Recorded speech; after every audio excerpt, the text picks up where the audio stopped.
Hey, my name is Kalila Wright, and I'm here to give you more insight on the messy part of entrepreneurship. I wanted to talk today about time.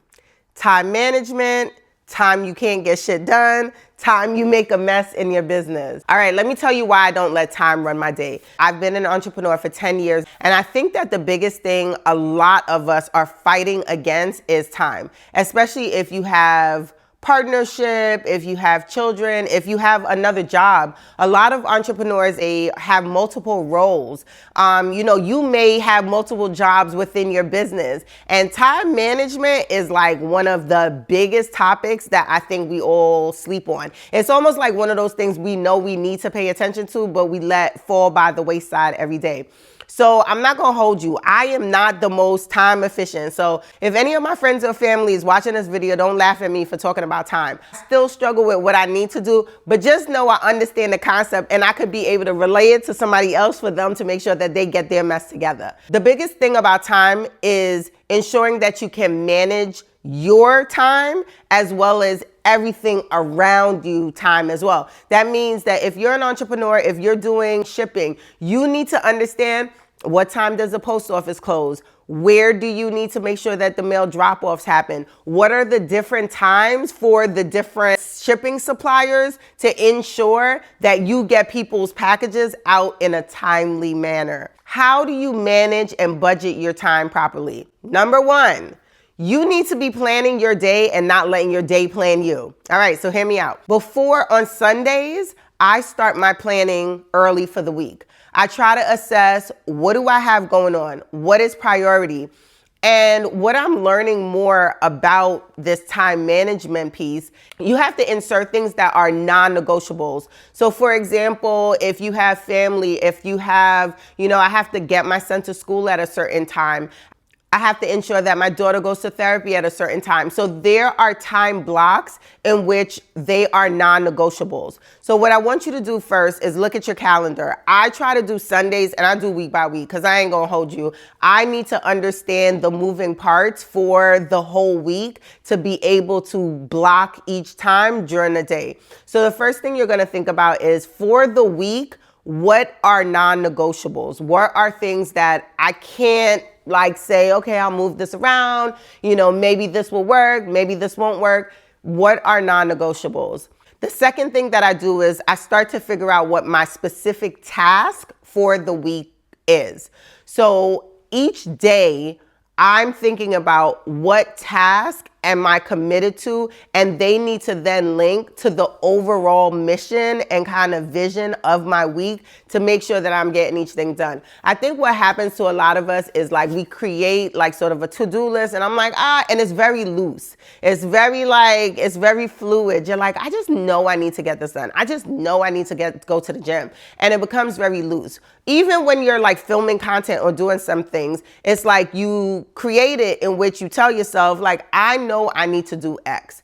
But you really need to understand within your schedule, does it make sense to do it within that specific time frame and in that period of time? So creating these time blocks for each days really will help you to block out and to know. You really need to look at how you run your weeks and your days. So for example, if you know that you have more energy in the morning, if you know that, I hate working out in the afternoons. The reason why, I just know that if I get it done, I find more excuses why I can't go to the gym at 6 p.m. than I will at 6 a.m. So it's better for me to try to wake up early, get to the gym, get it out of the way, opposed to 6 p.m. I got to make dinner for the kids. I have to do pickups and drop-offs. So whatever it is, my time is more restricted in the evenings than they are in the mornings. So look at your schedule. Look at, are you an afternoon person? Are you a person that,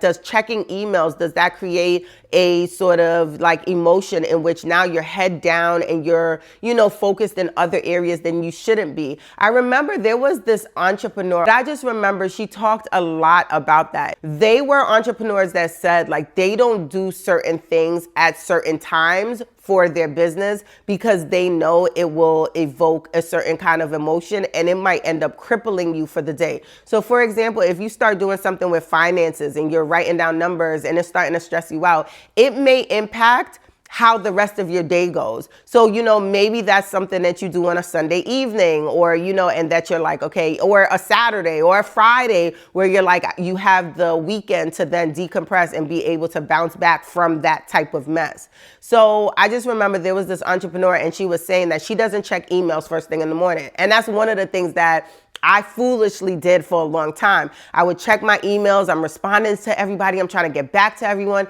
And I realized that it would fill up such a chunk of my day, and it created more of a mess through the day, because then if somebody said, hey, can you get this done? Can you do that?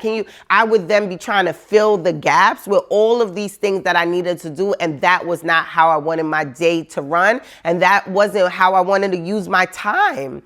So as you are assessing and really figuring out when are your high energy periods, when is the best time for you to insert certain things. Also, technology. Technology is big. It is for you to use it. How can you insert technology, systems, project management tools to help you to run a more efficient day? So for me, I use different AI tools to help keep me accountable through the day. How can I tell AI and then also using your phone as reminders, ensuring that your phone is going to keep reminding you of certain tasks. It's going to keep you on top of things. And then really changing habits. I think that when we have a habit and a structure and a way that we have continuously done things for a long period of time, you will continue to exhibit those habits, and you'll be mad at yourself because you can't get them to change. And it is because you gotta break that cycle. You have to make sure that if your days are not running how you want them to run, if you find yourself every evening being frustrated by time getting the best of you, you want to ask yourself, what is it that I can actually change to ensure that I have a better day tomorrow? And a lot of the times it's about planning, and it's about planning your day out, or even review your day the night before. If you go into the day and you sort of kind of willy-nilly, loosely, fluidly say, all right, I know I have to get these things done today. If you're not structuring your time to ensure that you are getting them done correctly, you're going to end up back either frustrated trying to fit everything in, or in a space in which you're upset that you weren't able to get everything done. Step 1, your day starts the night before. The night before, you need to ensure that you are reviewing your day, making sure that you know what tasks you need to get done, and you need to ensure that it goes with your overall week and you are getting everything that you need to get done in that time frame, that now your week is covered and the task and the things that you need to get done actually get done. All right, step 2. Sunday is my weekly control panel. So if you are thinking about how your life is gonna run, how your time is gonna be best used, I'm gonna do that on Sundays. Sunday is when I lock in, I plan out my whole week, I think about what I need to actually get done, and I'm moving it like chess pieces. I'm putting in there the pieces that I can't move, and then the other pieces are variables in which I'm like, all right, you could rotate this here, put that there. Yes, that is what I do on Sundays. All right, step 3, creating my daily task list. That is super important, because if you are not sure what you're doing for the day, you're already setting yourself up for failure. Step 4 is my must-do, my non-negotiables. So these are like my high priority items that I'm like, I can't mess with that. I can't, and this is for both business and personal. And I think as an entrepreneur, that's probably one of the biggest things that I want to leave with you today. If you are managing, you have to manage your life and you have to manage your business life. So it's not, and it becomes, look, you married to your business. So when they say that, it is real. Because if you cannot manage your personal things, the things that you got going on, plus insert the business things, you are going to fall short. Step 5, you got to think about your flexible tasks versus your rigid tasks. Your flexible tasks may be cooking. It may be the things that you can, negotiate the time with and figure out, or you can figure out, will you meal prep? Would you order out? And all of those things is flexible. The rigid ones are, these are set in stone. Dropping your children to school, get into your shop at a certain time. Like, as an entrepreneur, I had to learn, like, I think that the misconception is that within entrepreneurship, you have like just this loosey-goosey schedule. And to be honest, you don't. You have to be very strategic about content creating, about editing time, about going to the gym, going to therapy. Like, all of those things get inserted just as if you have a traditional 9-to-5. I don't run my business like I just have this free flow day and time. And I think that's the difference between like entrepreneurship, running a business, and just, and like you have to have ownership of yourself and your time. All right, this is number 6, and this is a hard one. You want to avoid just being busy. I think that a lot of us as entrepreneurs, you are busy, but you're busy doing what? A busy but unproductive trap. That's something that I think that every entrepreneur can easily fall into, because a lot of the times you're thinking like, I'm busy, busy, busy. Like, I feel busy as fuck. But when I tell you, when you are looking at your ROI on the shit that you're doing every day, you ain't that fucking busy. So you really need to sit down and figure out how can you use your time wisely. All right, and the last one, number 7, is giving yourself grace. So this one is a little bit tricky because I feel like we've overused like the whole grace situation, when it's like, as an entrepreneur, I'm gonna ask you, when you gonna get your mess together? Like, I'm dead ass right now, because it's like, okay, yes, grace. Okay, but when you gonna stop repeating the same mess? And I'm talking to myself, like, listen, these videos is not just for you, it's for me too.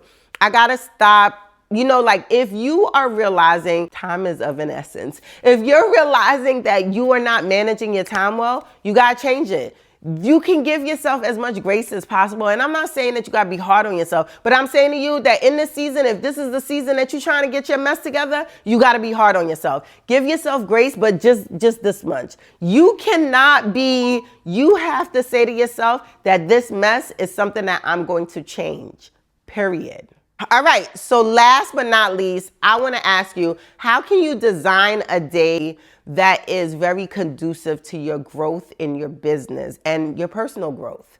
So that's what I'm going to challenge you with. I'm going to leave you with that as an entrepreneur. Design the days that you want.